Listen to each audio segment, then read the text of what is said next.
गरीब साध साध सब नेक हैं, आप अपनी ठोरे, जो सतलोक ले जाएंगे वो साधु कोई और।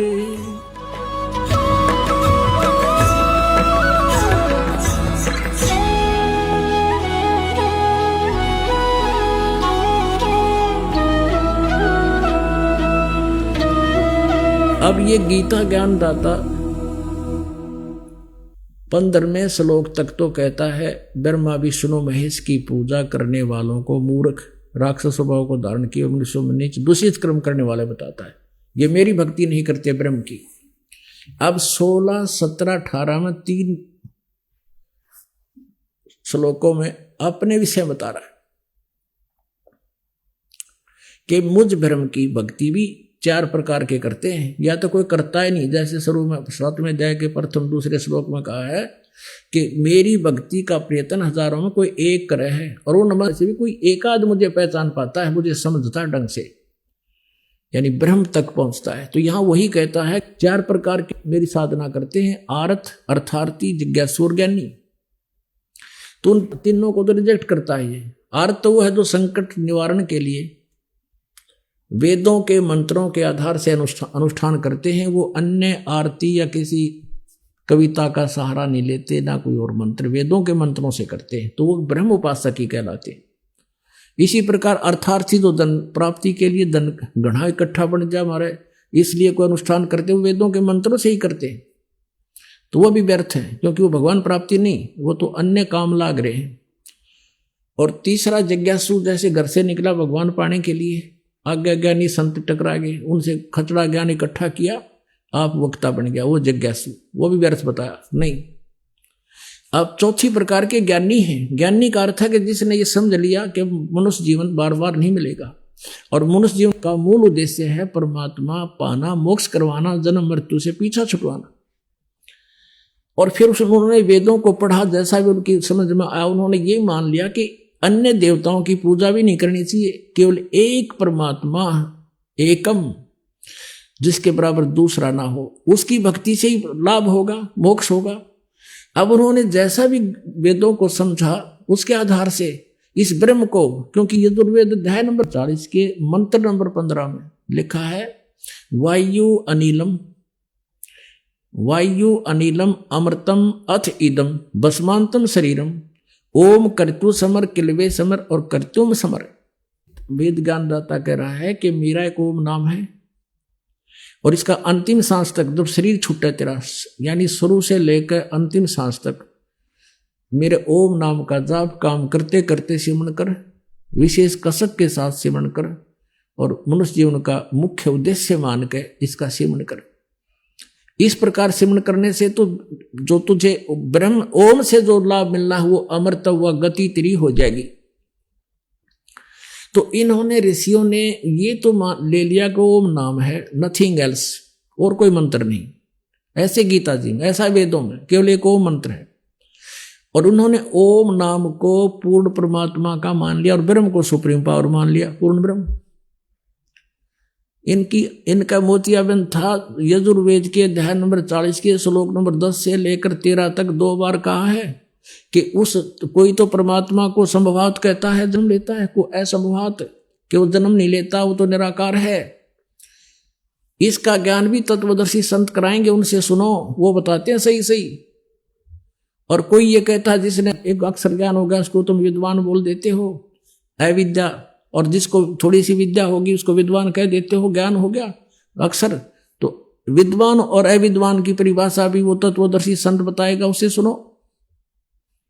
तो इनकी आंखें बंद होगी, इनका मोतियाबिंद था, उन्होंने ये समझ में आई वो तत्वदर्शी संत तो खोज लो कम से कम, जो वेदों से भी अलग कोई ज्ञान बताएगा, वो नहीं समझ में आया। गीता जी अध्याय नंबर 4 के श्लोक नंबर 34 में कहा कि जो गीता अध्याय नंबर 4 के श्लोक नंबर 32 में कहा कि ब्रह्मणे मुखे सचिदानंद घन ब्रह्म की वाणी में, यह उसने परमात्मा ने स्वयं जो ज्ञान बोला है उसके अंदर बहुत विस्तार के साथ यज्ञों यानी धार्मिक अनुष्ठानों की जानकारी दी है, वो तत्व ज्ञान है। उस तत्व ज्ञान को चौथे अध्याय के 34वें श्लोक में कहा गीता ज्ञानदाता ने कि तू किसी तत्वदर्शी संतों के पास जाकर समझ। इसे सिद्ध है कि गीता ज्ञानदाता नहीं जानता परम अक्षर ब्रह्म की जानकारी, उसकी वे ऑफ वर्शिप नहीं है, उसको कंप्लीट ज्ञान नहीं है। अब क्या प्रसंग क्या आ गया कि अब वो क्या कहता है कि जो ज्ञानी आत्मा है ये है तो उदार नेक आत्मा है, परमात्मा के लिए न समर्पित हो गए सारी, अब घर भी त्याग दिए, राज भी त्याग दिया और हजारों वर्षों तक तो हठ योग भी कर लिया, शरीर की परवाह नहीं की, मरो चाहे जीव। ऐसे ऐसे चमन ऋषि था कहते उसके पूरे सारे शरीर पर दीमक चढ़ गई, आंख आंख दिखे थी। और यानी इस तरह एक चुणक ऋषि थे ऐसे, तो उन्होंने कहते ये हैं तो उद्धार, लेकिन ये मेरे वाली अनुत्तम गति में ही आश्रित रहे, क्योंकि इनको तत्वदर्शी संत नहीं मिले। अब देखो यहां उन्होंने किस तरह नाश करे अनर्थ किए अर्थों के, देखना श्रीमद् भगवत गीता। अब देखिए श्रीमद् भगवत गीता वही गीता प्रेस गोरखपुर से प्रकाशित है, जयदयाल गोविंद का अनुवादक है। अब अध्याय नंबर 7 के हम श्लोक नंबर 16, 17, 18 3 पढ़ेंगे। पुण्यात्माओं धन्य हो तुम्हारा ये वही रतन, अनमोल रतन अपने घर रखा था, अपना खजाना हमें पता नहीं था। अब देखिएगा, ए भरतवंशियों में श्रेष्ठ अर्जुन, उत्तम कर्म करने वाले अर्थार्थी, यानी वो तो नीच कर्म करने वाले थे पहले 12 से 15 में था, अब अच्छे सुकृति ना अच्छे कर्म करने वाले अर्थार्थी, आर्त और जिज्ञासु और ज्ञानी, ये 4 प्रकार के भगतजन मुझको बचते हैं। फिर 17 में कहा है कि उनमें नित्य मुझ में सतित अनन्य भक्ति वाला ज्ञानी भक्त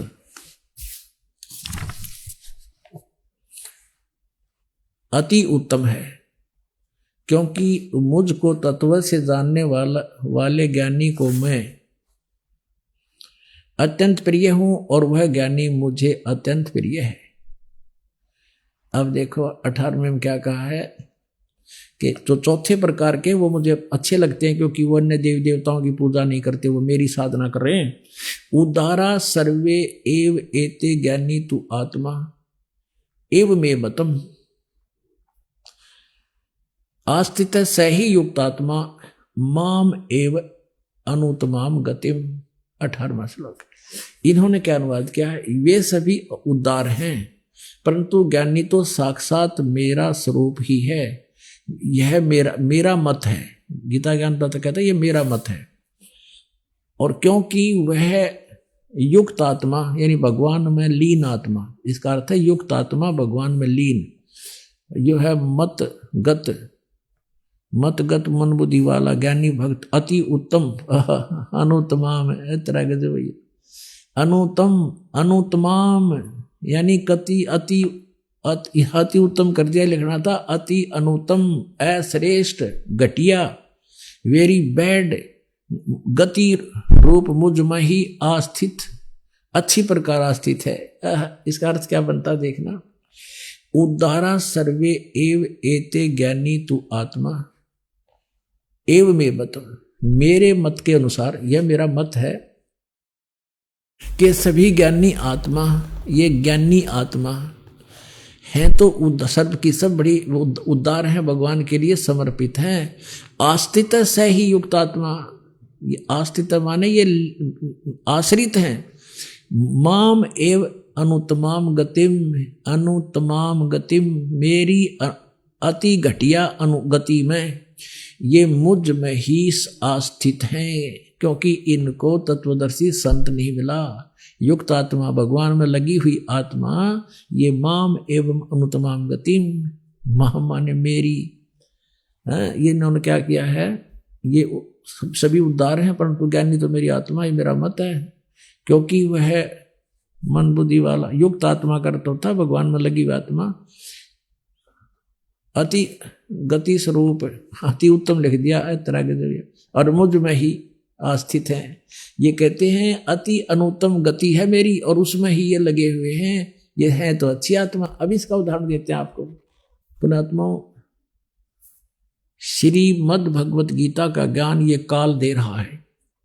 गीता जी अध्याय नंबर 4 के श्लोक नंबर 5 और 9 में, अध्याय नंबर 2 के श्लोक नंबर 12 में, अध्याय नंबर 10 के श्लोक नंबर 2 में यह स्पष्ट कहता है कि मेरा जन्म और मृत्यु होता है, तेरी भी होती है, मेरी भी होती है। तू नहीं जानता, मैं जानता हूं। मेरे जन्म और कर्म अलौकिक है। इससे सिद्ध है कि गीता ज्ञानदाता नासवान है, इसकी जन्म मृत्यु होती है।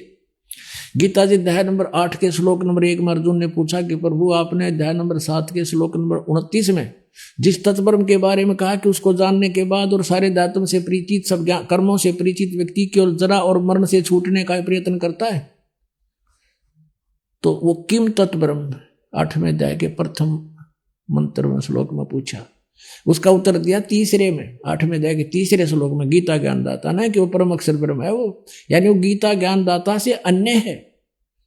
इसलिए गीता जी अध्याय नंबर 18 के श्लोक नंबर 62 में कहा कि अर्जुन, तू सर्वभाव से उसकी शरण में जा, उसकी कृपा से तू परम शांति को और सनातन परम धाम को प्राप्त होगा। गीता जी अध्याय नंबर 15 के श्लोक नंबर 1 से लेकर 4 में और 16-17 में बताया है कि उल्टा लटका हुआ संसार रूपी वृक्ष है, ऊपर को जड़ पूर्ण परमात्मा, नीचे को तीनों गुण रूपी शाखा है। और जो शांति सभी इस संसार रूपी वृक्ष के सभी विभाग बता देगा। सर पुरुष कौन है, अक्षर पुरुष कौन है और परम अक्षर पुरुष ब्रह्म कौन है, शाखा क्या, पत्ते क्या है, सवेदवित वो तत्वदर्शी संत है।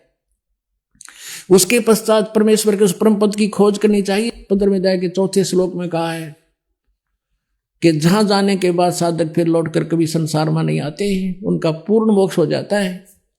अपने बारे में 8वें अध्याय के 5वें और 7वें श्लोक में कहा कि मेरे मन वाला हो, मेरे में भावित रहे, मुझे प्राप्त होगा। युद्ध भी करना पड़ेगा, युद्ध भी कर, मेरा सिमरण भी कर। इससे सिद्ध है कि इसमें परम शांति नहीं हो सकती। जहां युद्ध का रोल है वहां शांति नाम की चीज नहीं, और जहां जन्म और मृत्यु है वहां शांति नहीं। और फिर वो परम धाम कहाँ हुआ, जा जाने के बाद वापस नहीं आते, तो वो परमात्मा अन्य है। इसलिए ये कहता है कि मेरी जो गति है वो अनुत्तम है। 7वें अध्याय के 18वें श्लोक में मेरे ओम से जो मिलने वाली गति है। 8वें अध्याय के 13वें श्लोक में कहता ओम इति एकाक्षरम, ओम इति एकाक्षरम ब्रह्म व्यवहारण माम अनुसमण यह प्रयाति तदन देहम सयाति परमाम गतिम। ये देखिएगा अब 13वें श्लोक में है। यहाँ संस्कृत भी पढ़ लेंगे क्योंकि देवनागरी लिपि है। ओम इति एकाक्षरम, जैसे शिव पुराण में आपने कहा था, काल कह रहा था ब्रह्मा और विष्णु को कि ये एक ओम, यह एक अक्षर है मेरा, सब इनसे मिलकर ओम इति एकाक्षरम ब्रह्म व्यवहारण माम अनुसमरण यह प्रयाति तदन देहम सयाति परमाम गतिम। मुझ ब्रह्म का, माम ब्रह्म, मुझ ब्रह्म का केवल एक ओम, यह एक अक्षर है, नथिंग एल्स। हरे कृष्ण हरे राम राधे श्याम सीताराम दिखाई दो किधर गीता में, मूर्ख बना रहे दुनिया ने। यह प्रयाति तदन देहम, जो शरीर छोड़कर जाते समय तक इसका जाप करता है, सयाति परमाम गति, यानी ओम से मिलने वाली जो परम गति है वो ब्रह्मलोक है। और ब्रह्मलोक में गए हुए प्राणी भी वापस आते हैं। ये देखिए, ये 8वें अध्याय का ये 16वां श्लोक है।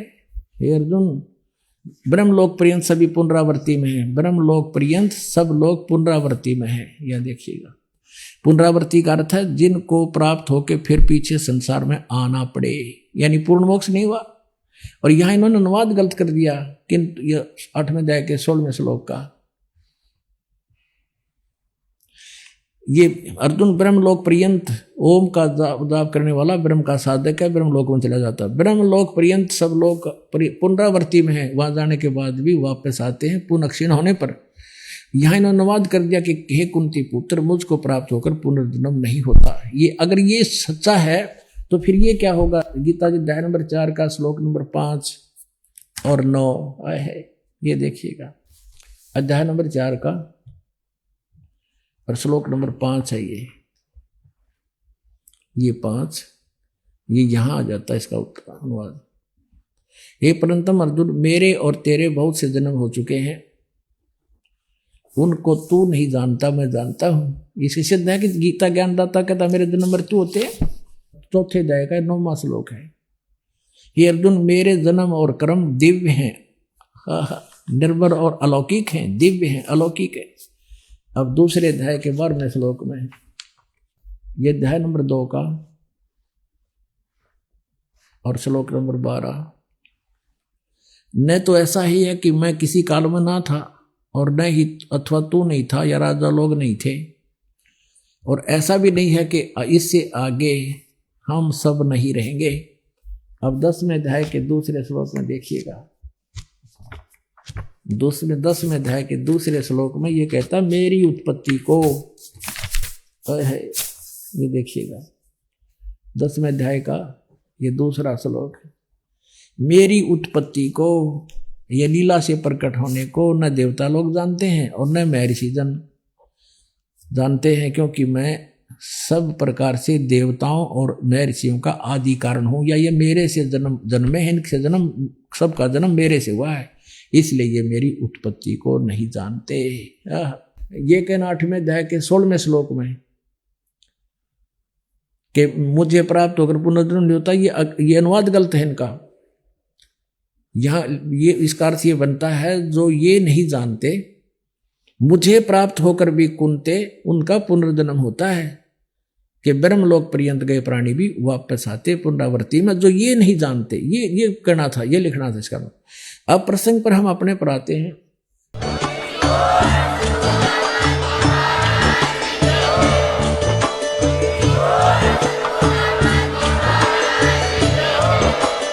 आप सुन रहे थे जगत गुरु तत्वदर्शी संत रामपाल जी महाराज जी के मंगल प्रवचन। अधिक जानकारी के लिए विजिट कीजिए हमारी वेबसाइट www.jagatgururampalji.org। संत रामपाल जी महाराज जी के शुभ आशीर्वाद से पूरे विश्व भर में 500 से भी ज्यादा नाम दीक्षा केंद्र हैं, जिन पर संत रामपाल जी महाराज जी द्वारा ऑनलाइन निशुल्क नाम दीक्षा दी जा रही है। अपने नजदीकी नाम दीक्षा केंद्र का पता करने के लिए संपर्क करें 8222880541।